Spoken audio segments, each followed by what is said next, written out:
Latest episode দেখুন একদম add free. Thread দিতে হবে? তার থেকেও অনেক বেশি কিছু। আচ্ছা, আমাকে একটা কথা বলুন তো, ওদের সঙ্গে আপনার কিসের এত শত্রুতা? ব্যবসা? ওই মুদির দোকানের মালিক লক্ষ্মী দাস, ও আমার বিজনেস রাইভেল। আপনি এতদিনের অভিজ্ঞ মানুষ, আপনি এটা ভাবলেন? তাও বটে। তাহলে কি কোনো ব্যক্তিগত রাগ? ওনার ওপরে রাগ আমার অনেক দিনের, বহু বছরের।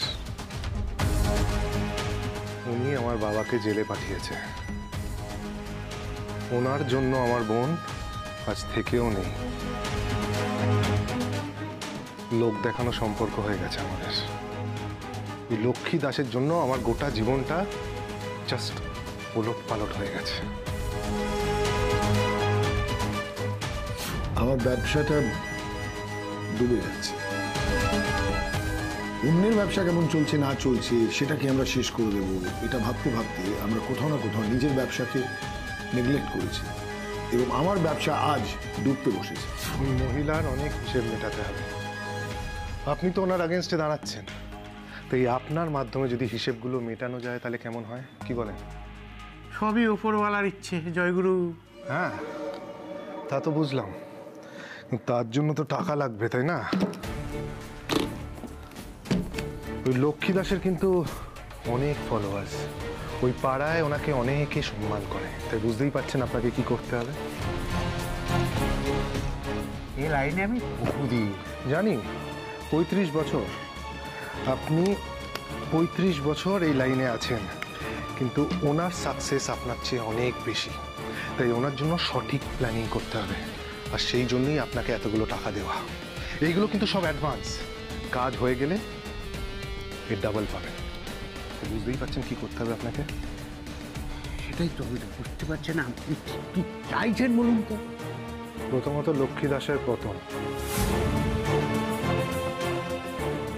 মানে লক্ষ্মীকে হারালেই আপনি খুশি নাকি অন্য কিছু?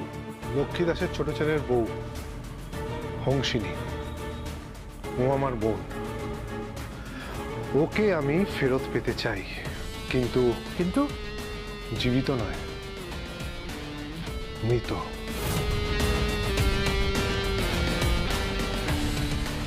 এই ভোটের সময় আপনাকে এমন একটা প্ল্যানিং করতে হবে না, যাতে হংসিনী যখন ওই লক্ষ্মী দাসের পাশে দাঁড়ায় ও যাতে এই পৃথিবীতেই না থাকে।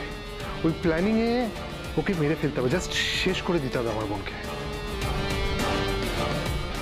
আপনি নিজের বোনকে মেরে ফেলবেন?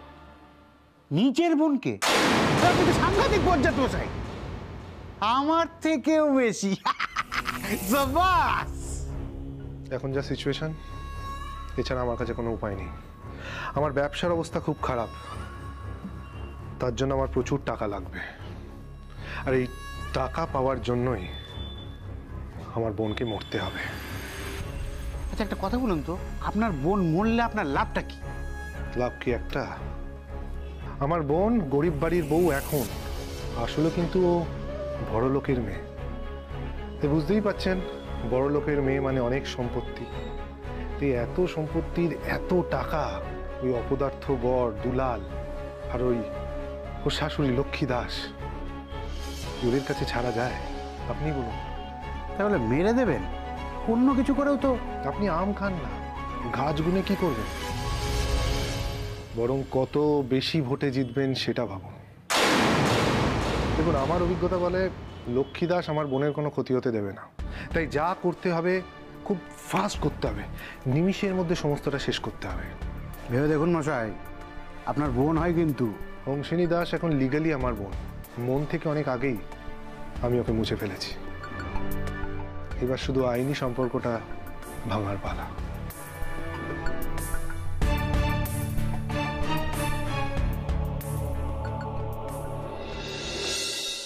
সত্যি দেরি হয়ে গেল। অফিসের কাজ, ছেলেকে পড়ানো, সংসার, এসব করে কি আর দেশ সেবা হয়? ক্লাবে নিশ্চয়ই সবাই আমার জন্য অপেক্ষা করে আছে। এদিকে তাপসীকে আমি চা আনতে বলে কি যে মস্ত ভুল করলাম কে জানে, ভুলেই গেছে হয়তো। এদিকে ওর জন্য আমি অপেক্ষা করছি। না না না, আর দেরি করলে চলবে না, আমি বেরোই। এই কোথায় যাচ্ছ? দাঁড়াও দাঁড়াও দাঁড়াও, আমি তোমার জন্য কফি নিয়ে এলাম। তুমি বেরিয়ে যাও। কি হলো? এ কি তাপসী, কি তোমার কি শরীর খারাপ? কেন? না মানে তুমি এভাবে গায়ে শাড়ি জড়িয়ে ট্রেতে করে আমার জন্য কফি এনেছো? কি যে বলো, স্বামীর জন্য করব না তো কার জন্য করব বলো? না না না, বসো বসো, খাও, চাটা খাও, সরি কফি খাও, কফি।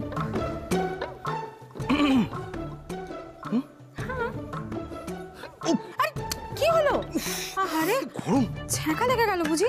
তুমি যে এত তাড়া কিসের আমি বুঝি না। এই শোনো, সকালবেলা আমি ওরকম একটা সাদা শাড়ি পরে বাজারে গিয়েছিলাম বলে তুমি রাগ করেছিলে না গো? দেখো না, সেই জন্য কিরকম একটা ঝকঝকে চকচকে শাড়ি পরে গায়ে কাপড় দিয়ে তোমার জন্য একেবারে কফি বানিয়ে ট্রেতে সাজিয়ে নিয়ে এসেছি। আর টিয়া বলল তুমি আগে ভেবেছো আমি সিঁদুর না পরে বেরিয়ে গেছি। এটাও বলে দিয়েছি টিয়া? তুমি কি পাগল হয়ে গেলে নাকি গো? হ্যাঁ, স্বামীর মঙ্গলের জন্য যে মেয়েদেরকে সিঁদুর পরতে হয় সেটুকু আমি জানি না? দেখো না, দেখো সব পড়েছে, এই দেখো শাঁখা পলা লোহা সিঁদুর সব আছে। পাগল ছিলাম না, কিন্তু এবার মনে হচ্ছে আমি পাগল সত্যিই হয়ে যাব। হ্যাঁ, আমার কেউ শরীর খারাপ করছে তোমার এই অতি ভক্তি দেখে। আমি না যাই, বুঝলি তো? না না না না, ধরো ধরো, কোথাও যাবে না। আমি এত কষ্ট করে কফি বানিয়ে এনেছি, আমি কোথাও তোমায় যেতে দেবো না। না না না না না, ওই এক চুমুক খেয়ে যা অবস্থা হয়েছে, গোটাটা খেলে ভেতরটা পুরো ছাড়খাড় হয়ে যাবে। কি যে বলো প্রিয়ে? প্রিয়ে? এই না, এবার খেয়ে দেখো তো, দেখো একদম ঠান্ডা হয়ে গেছে। দাও দাও, চুমুক দাও, দাও। কি কেমন? ভালো। এই কফিটা তুমি খুব ভালো বানাও, বুঝলে তো? এটা আর অস্বীকার করি কেমন করে? বাড়ি বলছে না তো? না না, তবে তুমি এই কফিটা বানিয়ে আমার জন্য আনবে মনে করে সেটা বুঝতে পারিনি। আমি তো একটু হলে বেরিয়েই যাচ্ছিলাম। তুমি জানো না, তোমার ভাবনা যেখানে শেষ হয় আমার মন সেখান থেকে চলতে শুরু করে। তোমার হলো শুরু, আমার হলো সারা, তোমায় আমায় মিলে এমনি বহে ধারা। ভালো লেগেছে? এই তাপসী, একদম টাকা চাইবে না কিন্তু। মাসের শেষ, পকেট একদম ফাঁকা, নো জালিয়াতি। আর কে আছে তোমার কাছে টাকা? হ্যাঁ, আমি চেয়েছি তোমার কাছে। আই প্রিয়ে আমার আরে বাবা, এটা ছেলেরা মেয়েদের বলে, ভুলভাল বাংলা বলো না একদম। এই যা, তাতে কি হয়েছে? স্বামীর ভালোবাসার মূল্য কি এভাবে নির্ধারণ করা যায় বলো? তুমি আমাকে কত কি সব বলো, পিশাচ, স্বার্থপর, রক্তচোষা। তোমাকে আমি টাকা চোষা ভাবি, বাকিগুলো এখনো ভেবে উঠতে পারি। শোনো না, এখানে এসে, এখানে এসো, বসো না আমার পাশে, বসো না, একটু বসো না। চাটা খেতে দাও। আমি তোমার ভালোবাসি না বলো? হ্যাঁ বাসো তো, খুব বাসো, কিন্তু আমি খুব একটা বুঝতে পারিনি। অমনি না, এই শুধু তুমি আর বিল্টু, এই তো আমার সংসার। সত্যি করে বলো, এই এত সুন্দর কফি করে আমি আর কাউকে খাওয়াই তুমি ছাড়া? এই শোনো না, এটা রাখো রাখো। আরে আরে শেষ হয়নি। আরে হবে পরে। বাবা এই শোনো, কাছে এসো না। হ্যাঁ বলো। বলছি, তোমার রোজ অফিস যেতে ভালো লাগে? ভালো লাগে না তো? লাগে না তো? না।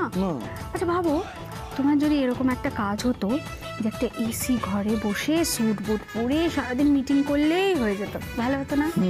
হতো তো ভালো হতো না? তুমি কিন্তু চাইলেই এরকম একটা লাইফ পেতে পারো। সত্যি এরকম একটা লাইফ হলে মন্দ। এই তাপসী, কি হলো? তুমি কি বলতে চাইছো বলো তো পরিষ্কার করে? আরে তোমরা এত খাটাখাটনি করো, এত পরিশ্রম করো, এত পায়ের ঘাম মাথায়। ওটা মাথার ঘাম পায়ে হবে। আরে তো বাবা, সে একই ব্যাপার, সেটা কথা না। আমি বলছি মানে এত পরিশ্রম করে তোমার লাভটা কি হয় বলো? আমি বলছিলাম কি, বড়দি কাউন্সিলর। তাপসী, আমি এই ব্যাপারে কোনো কথা শুনতে চাই না। এই না তোমার এক দোষ, তুমি কথা না শুনে বড্ড রিয়াক্ট করো। তাপসী, বৌদি কাউন্সিলর হবে বলে সবাই যে যার ধান্দা বুঝে নেবে, এটা আমি কিছুতেই হতে দিতে পারি না। যেদিন আমার বোন ওই বিক্রি বাড়িতে চলে গেল, আমাদের সমস্ত কিছু ছেড়ে, সেই দিনই আমার ওর প্রতি ভালোবাসা, স্নেহ সমস্তটা শেষ হয়ে গেল। জাস্ট চুনকালি লাগিয়ে চলে গেল ওই বিক্রি বাড়িতে। ওই লক্ষ্মী দাস আর আমার বোন দুজন মিলে আমার বাবাকে জেলে পাঠালো। অনেক বোঝাবার চেষ্টা করলাম, বুঝলো না। আমার বাবার প্রতি ওর কোনো সিম্প্যাথিই নেই, উল্টে ঘেন্না, প্রচুর ঘেন্না আমার বাবার প্রতি। যে খুব ঘেন্না যদি না থাকে তাহলে এই বিয়ে থেকে পালানো, আপনার বাবার জেলে যাওয়া, এগুলো আমায় একটু জানতে হবে। শুনুন না, আমার বোন কোনো একটা মেলায় লক্ষ্মীদির সাথে দেখা করেছিল। তারপর থেকেই লক্ষ্মীদির বাড়িতে যাতায়াত শুরু। আমার বাবা তার বন্ধুর ছেলের সাথে, রণজয়, আমার বোনের বিয়ে ঠিক করে। বিয়ের দিন সকালে আমার বোন ওই লক্ষ্মী দাস আর ওর ছেলে দুলাল ওদের সাহায্য নিয়ে আমাদের বাড়ি ছেড়ে পালিয়ে যায়। পালিয়ে গিয়ে ওই লক্ষ্মী দাসের বস্তিতে নাটক করে বিয়ে করে থাকে। আমি থাকতে ওকে কেউ অ্যারেস্ট করতে পারবে না অফিসার। শোনো বাপি, আমি একজন অ্যাডাল্ট মেয়ে, তাই আমি কাকে বিয়ে করব না করব সেটা সম্পূর্ণ আমার পার্সোনাল ডিসিশন। তুমি আমাকে এই ব্যাপারে কোনো কথা বলতে পারো না বাপি। এই ভিডিওটা দেখুন তো, হয়তো আপনার বিশ্বাসটা জেগে উঠবে। সবাইকে না বললো আমাদের বিয়েটা তো নকল, তাহলে রোজ রোজ কেন ঠকাচ্ছি সেই মানুষটাকে? এটা পরিস্থিতির জন্য আমরা একটা ট্র্যাপে পড়েছি অংশনী। তার মানে তো নকল বৌমা। হ্যাঁ, পুরো বিয়েটাই তো নাটক। কিন্তু তারপরে ওই লক্ষ্মী দাস আমার বোনের সাথে ওর ছেলের বিয়েটা দেয়, মানে আসল বিয়ে হয়। কিন্তু সেদিন যেটা হলো। সোমশঙ্কর বাবু চলুন, কনস্টেবল ওনাকে নিয়ে যান।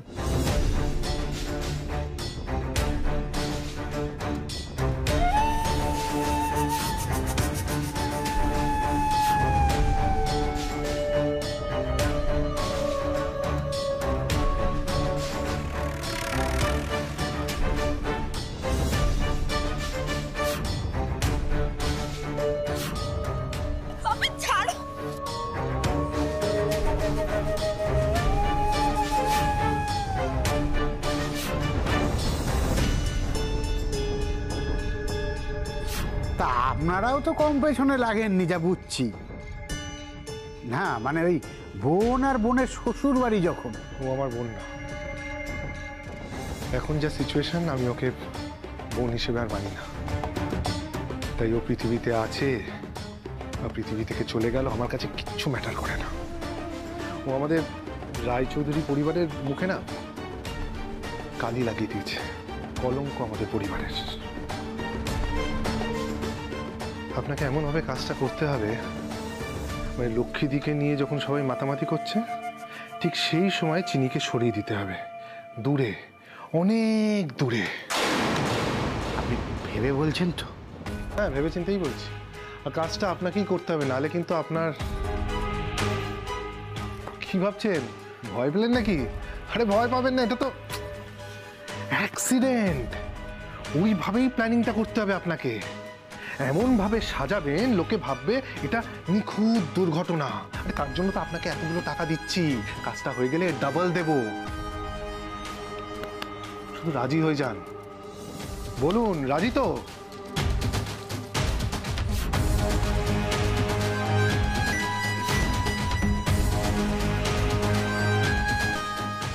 আপনি নিজেই যখন চাইছেন যে আপনার পথের কাঁটা সরিয়ে দিতে, মানে আপনার বোনকে হটিয়ে দিতে, তখন কি আর করবো বলুন তো? আমার তো আর বোন হয় না।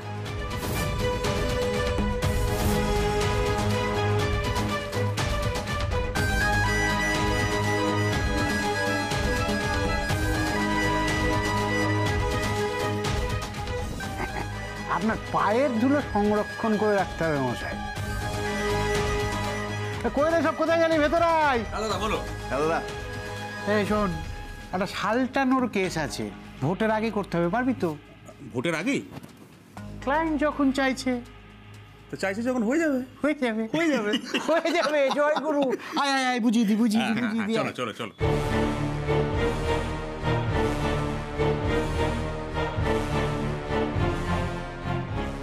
সাপও মরবে আর লাঠিও ভাঙবে না। আর এইবার এই লাঠিতে আমায় হাতও দিতে হবে না। চিনি, যত পারিস আনন্দ করে নে। জীবনের শেষ কটা দিন তোর কোনো কষ্ট রাখবো না আমি। খুশিতে ভরিয়ে দেবো তোর জীবন। আরে বাবা, ধান্দার কথা কেন ভাবছো তুমি? উফ, তোমাকে নিয়ে এক মহা সমস্যা। আরে বাবা, আমি যা বলছি সেটা তো বড়দির ভালোর কথা ভেবেই বলছি নাকি? তুমি কথাগুলো বলবেই ঠিক করেছো না? বলো, আমি শুনবো, কিন্তু তাড়াতাড়ি ক্লাবে যেতে হবে আমায়। শোনো, বড়দি কাউন্সিলর হলে বড়দির একজন পার্সোনাল অ্যাসিস্ট্যান্ট লাগবেই। আর এই বাড়িতে হাঁস বাদ দিলে তার জন্য সবচেয়ে যোগ্য তুমি। হাঁস এখন ব্যবসায় ব্যস্ত, সুতরাং হাঁস পারবে না। দেবা আছে, তবে দেবা তো এখন বাবা হবে, ওর কত কর্তব্য, কত দায়িত্ব ওকে নিয়ে। মানে আগে বৌদি কাউন্সিলর হোক, তারপর এসব নিয়ে আমরা ভাববো। না না, ভাবিয়া করিও কাজ, করিয়া ভাবিও না। এই বিয়ের পোস্টার জন্য তুমি কিন্তু যথেষ্ট যোগ্য। বাড়ির লোক কাজটা করলে বড়দি সবসময় তাকে হাতের কাছে পাবে, আর বড়দিরও সুবিধা হবে। আর তোমাকেও এই কর্পোরেশনের 4th ক্লাস স্টাফ হয়ে সারা জীবন থাকতে হবে না। সরকারি পদে মাথা গুলিও ফেলতে পারবে, আবার বাড়ির লোকের ছত্রছায়াতেও থাকবে। টাকাও কামাবে, আবার সম্মানও পাবে, দুদিকেই নিশ্চিন্ত। এই সব প্ল্যান করেছো তুমি মনে মনে? ভালো করেছি না বলো? শোনো, যেই বড়দি কাউন্সিলর হবে সঙ্গে সঙ্গে বড়দিকে ধরেই কাজটা করে ফেলতে হবে। তাতে আমার কোনো লাভ নেই কিন্তু, হ্যাঁ, যা লাভ 90% বড়দি। দেখো, তুমি, আমি, এমনকি বিল্টুও এই যে দেওয়াল লিখে যেভাবে বড়দিকে সাহায্য করছি, তাতে আমরা চাইলে অনেক কিছুই চাইতে পারতাম বড়দির কাছে। কিন্তু কেন চাইবো বলো? বড়দি তো আমাদের না চাইতেই ভরিয়ে দেয়, তাই না? বাবা, তুমি বৌদির গুণগান করছো? সবাই তো যে যার নিজের ধান্দায় সবকিছু করে বা করছেও। আমি তো সেই একাই যে বড়দির কথা ভাবছে না। অবশ্য তার সাথে আমি তোমার কথাটাও ভাবছি,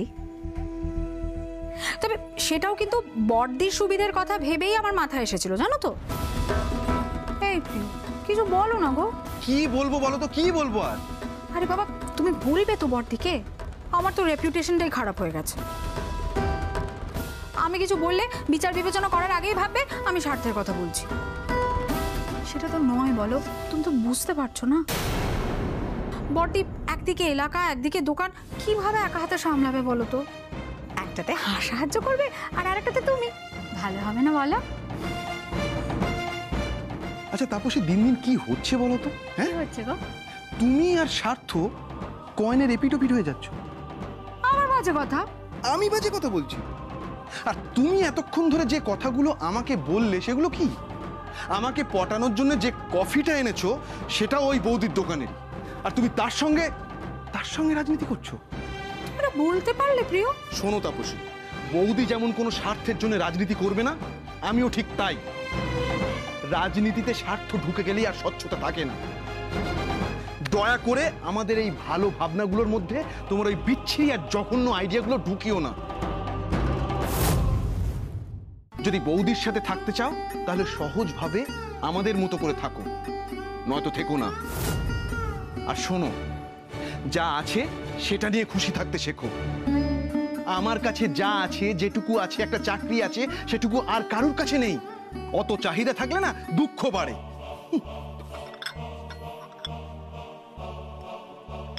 বৌদির পরিশ্রমের টাকায় বলে খেয়ে গেলাম। আরে আরে আমার কথা শোনো। আরে ভালো লাগে না, দুঃখই তো আমার কপালে। দুঃখ ছাড়া কি আছে? একটা 4th ক্লাস স্টাফ হয়ে সারা জীবন এই পায়রার খোপের মধ্যে কাটিয়ে দাও। ছেলের ভবিষ্যতের কথা ভেবো না, বউয়ের শখ পূরণের কথা ভেবো না। ভাবো তো শুধু বৌদির ভালো ভাবো, আর গোটা সংসার সামলাও। আমি বড়দিকে এত হেও করতাম, এত হেও করতাম, আর সেই বড়দি আমাকে ছাপিয়ে 3-3টে দোকান খুলে ফেললো। হ্যাঁ, ভোটে দাঁড়াবে এরপরে। আর আমি কোথায় পড়ে রইলাম, বড়দি কোথায় এগিয়ে গেল। এখন আমরা লক্ষ্মী ভাণ্ডারের মালিক শ্রীমতী লক্ষ্মী দাসের বাড়ির সামনে দাঁড়িয়ে। তাকে এর আগে রাজনৈতিক মঞ্চে দেখা না গেলেও এই মুহূর্তের সবচেয়ে বড় খবর যে তিনি কাউন্সিলরের ইলেকশনে দাঁড়াচ্ছেন। আজ আমরা তার সাথেই কথা বলে নেব। আমরা আপনাদের লক্ষ্মী দেবীর বাড়িটা এখন দেখিয়ে দেবো, যেখানে উনি 30 বছর ধরে রয়েছেন। বীরনগর পূবপাড়ার দাস পরিবারের বৌমা শ্রীমতী লক্ষ্মী দাস। এই হলো ওনাদের বাড়ি।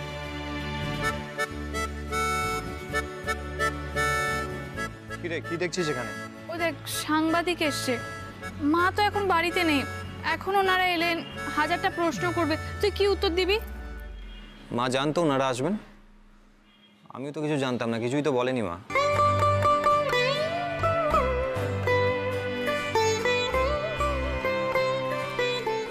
নমস্কার, আমি দেবদুলাল দাস। হ্যাঁ নমস্কার, আপনি লক্ষ্মী দাসের ছোট ছেলে তো? হ্যাঁ। হ্যাঁ, আপনি তো এখন টেলিভিশন জগতে বেশ নামও করেছেন, এখন আবার সিনেমাও করছেন, তাই তো? মানে নাম করিনি ঠিকই, ওই শুরু করেছি, এখন একটা ফিল্মের শুট চলছে। Best wishes for your future. Thank you sir, আমরা অ্যাকচুয়ালি লক্ষ্মী ম্যাডামের কাউন্সিলর হওয়ার ব্যাপারটা কভার করতে চাইছি। অ্যাকচুয়ালি সেটার উপর বড় করে একটা স্টোরি করব। ওনার একটা ডিটেইলড ইন্টারভিউ করব আমরা। লক্ষ্মী দাস কিভাবে লক্ষ্মী কাকিমা সুপারস্টার হয়ে উঠলেন, কি করে সিদ্ধান্ত নিলেন কাউন্সিলর হওয়ার জন্য রাজনৈতিক ময়দানে পা রাখবেন, সবটা কভার করার জন্য সবটা নিয়ে স্টোরি করব। কাইন্ডলি যদি ওনাকে একটু ডেকে দেন। মা তো এখন বাড়িতে নেই, সকালেই বেরিয়ে গেছে। আসলে কি জানেন তো, এখন অনেকগুলো দোকান ভিজিটের ব্যাপার থাকে তো, তাই মা একটু আগেই বেরিয়ে যায়। মানে ওই স্টক চেক করার ব্যাপার থাকে। আমরা সবাই যেহেতু বিভিন্নভাবে ব্যস্ত থাকি, তাই মা এগুলো নিজের হাতেই সামলায়। আপনি না জেনে এলেন, আপনার সময় নষ্ট হলো।